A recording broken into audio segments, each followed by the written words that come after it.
On today's episode of Feeling Grim, Cinderella.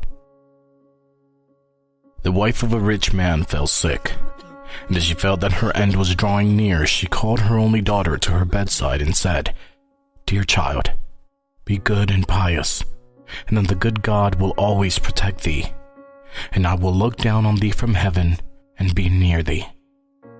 Thereupon she closed her eyes and departed. Every day the maiden went out to her mother's grave and wept, as she remained pious and good. When winter came, the snow spread a white sheet over the grave, and when the spring sun had drawn it off again, the man had taken another wife.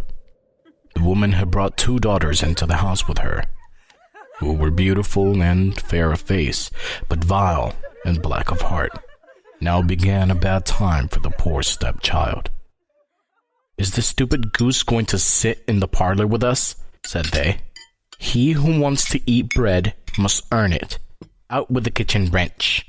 They took her pretty clothes away from her, put an old gray bedgown on her, and gave her wooden shoes. "Just look at the proud princess, how decked out she is," they cried, and laughed, and led her into the kitchen.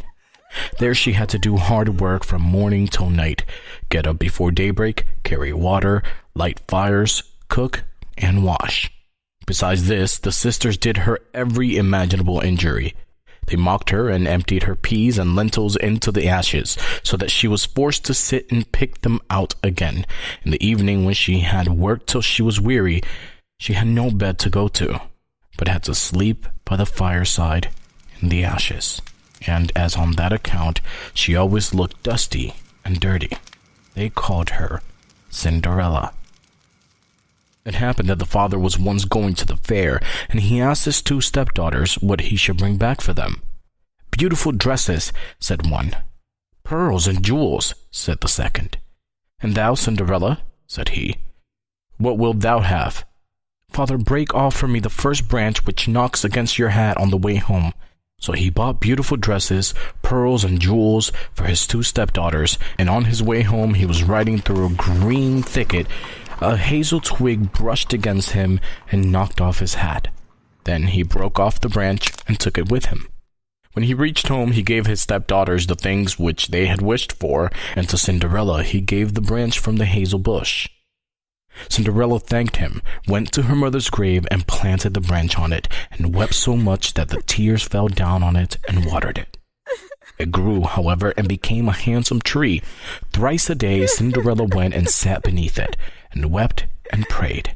And a little white bird always came on the tree, and if Cinderella expressed a wish, the bird threw down to her what she had wished for. It happened, however, that the king appointed a festival which was to last 3 days, and to which all the beautiful young girls in the country were invited, in order that his son might choose himself a bride. When the 2 stepsisters heard that they were to appear among the number, they were delighted, called Cinderella, and said, "Comb our hair for us, brush our shoes, and fasten our buckles, for we are going to the festival at the king's palace." Cinderella obeyed, but wept because she too would have liked to go with them to the dance, and begged her stepmother to allow her to do so. "Thou go, Cinderella," she said. "Thou art dusty and dirty, and wouldst go to the festival? Thou hast no clothes and shoes, and yet wouldst dance?" As, however, Cinderella went on asking, the stepmother at last said, "I have emptied a dish of lentils into the ashes for thee. If thou hast picked them up again in 2 hours, thou shalt go with us." The maiden went through the back door and into the garden, and called, "You tame pigeons, you turtle doves, and all you birds beneath the sky, come and help me to pick the good into the pot, the bad into the crop." Then 2 white pigeons came in by the kitchen window, and afterwards the turtle doves, and at last all the birds beneath the sky came whirring and crowding in, and alighted among the ashes. And the pigeons nodded with their heads, and began pick, pick, pick, pick, and the rest began to pick, pick, pick, pick, and gathered all the good grains into the dish. Hardly had 1 hour passed before they had finished, and all flew out again. And the girl took the dish to her stepmother and was glad and believed that now she would be allowed to go with them to the festival. But the stepmother said, "No, Cinderella, thou hast no clothes, and thou canst not dance. Thou wouldst only be laughed at." And Cinderella wept at this. The stepmother said, "If thou canst pick 2 dishes of lentils out of the ashes for me in 1 hour, thou shalt go with us." She thought to herself, that she most certainly could not do. When the stepmother had emptied the 2 dishes of lentils among the ashes, the maiden went through the back door into the garden and cried, "You tame pigeons, you turtle doves, and all you birds beneath the sky, come and help me to pick the good into the pot, the bad into the crop." Then 2 white pigeons came in by the kitchen window, and afterwards the turtle doves, and at length all the birds beneath the sky came whirring and crowding in, and alighted amongst the ashes. And the doves nodded with their heads, and began pick, pick, pick, pick, and the others began also pick, pick, pick, pick, and gathered all the good seeds into the dishes, and before half an hour was over, they had already finished, and all flew out again. Then the maiden carried the dishes to the stepmother, and was delighted, and believed that she might now go with them to the festival. But the stepmother said, "All this will not help thee. Thou goest not with us, for thou hast no clothes, and canst not dance. We should be ashamed of thee." On this she turned her back on Cinderella, and hurried away with her 2 proud daughters. As no one was now home, Cinderella went to her mother's grave beneath the hazel tree and cried, "Shiver and quiver, little tree, silver and gold throw down over me." Then the bird threw a gold and silver dress down to her, and slippers embroidered with silk and silver.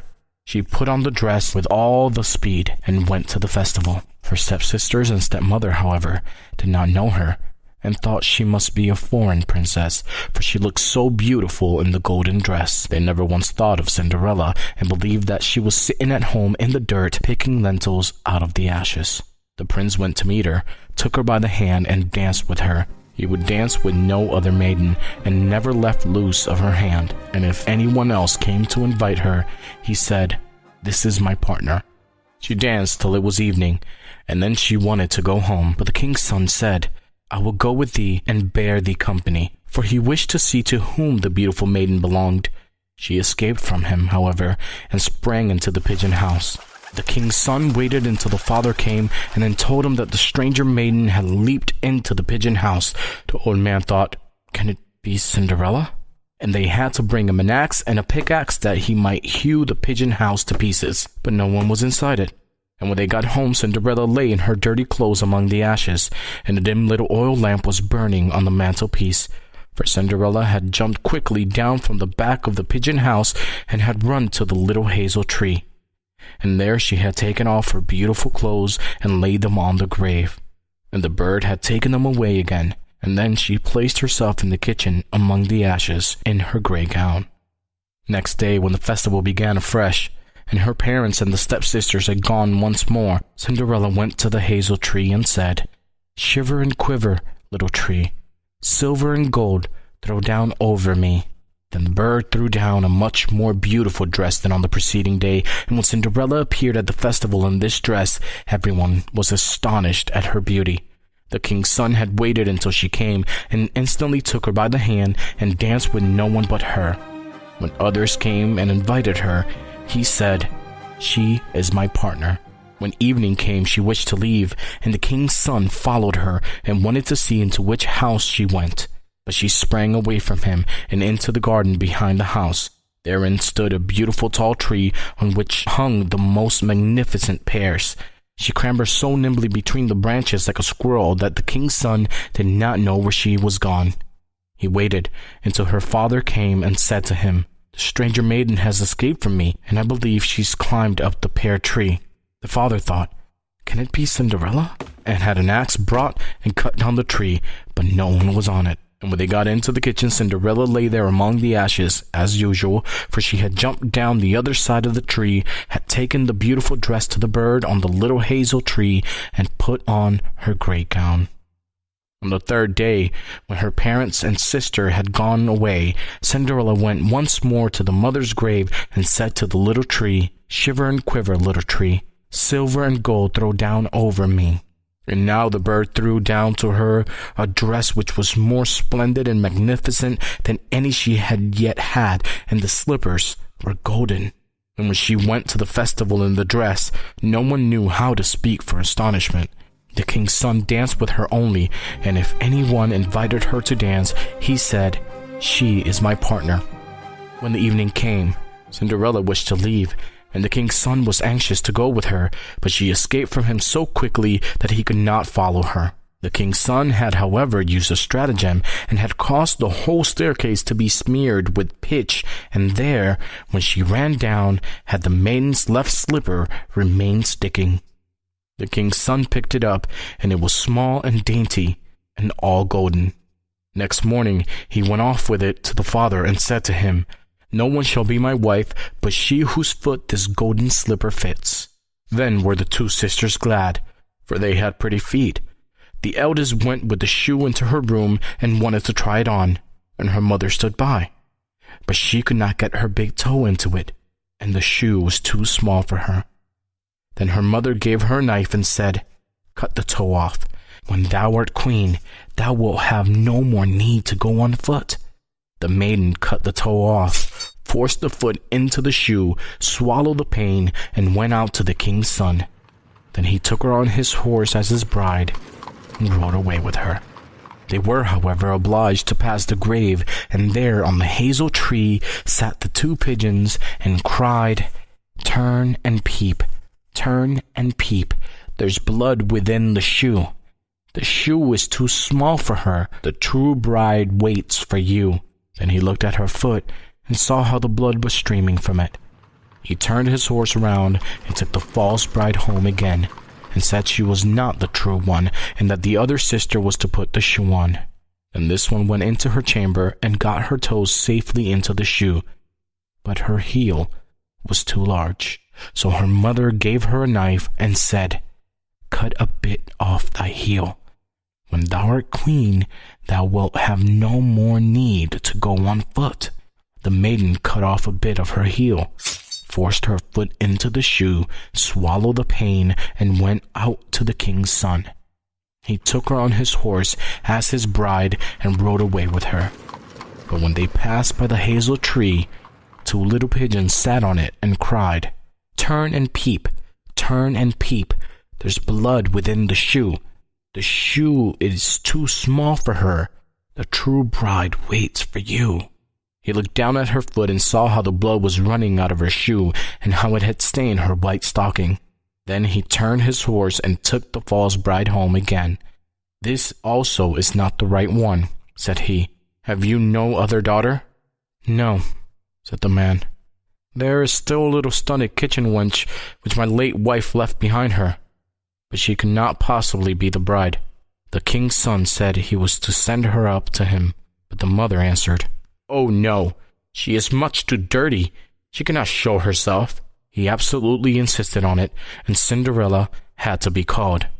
She first washed her hands and face clean, and then went and bowed down before the king's son, who gave her the golden shoe. Then she seated herself on a stool, drew her foot out of the heavy wooden shoe, and put it into the slipper, which fit like a glove. And when she rose up and the king's son looked at her face, he recognized the maiden who had danced with him and cried, "This is the true bride." The stepmother and the two sisters were terrified and became pale with rage. He, however, took Cinderella on his horse and rode away with her. As they passed by the hazel tree, the two white doves cried, "Turn and peep, turn and peep. No blood is in the shoe. The shoe is not too small for her. The true bride rides with you." And when they cried that, the two came flying down and placed themselves on Cinderella's shoulder, one on the right, the other one on the left, and remained sitting there.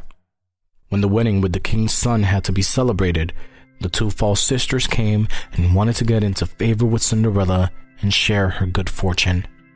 When the betrothed couple went to church, the elder was at the right and the younger at the left, and the pigeons pecked out one eye of each of them. Afterwards, as they came back, the elder was to the left, and the younger at the right. And then the pigeons pecked out the other eye of each. And thus, for their wickedness and falsehood, they were punished with blindness as long as they lived.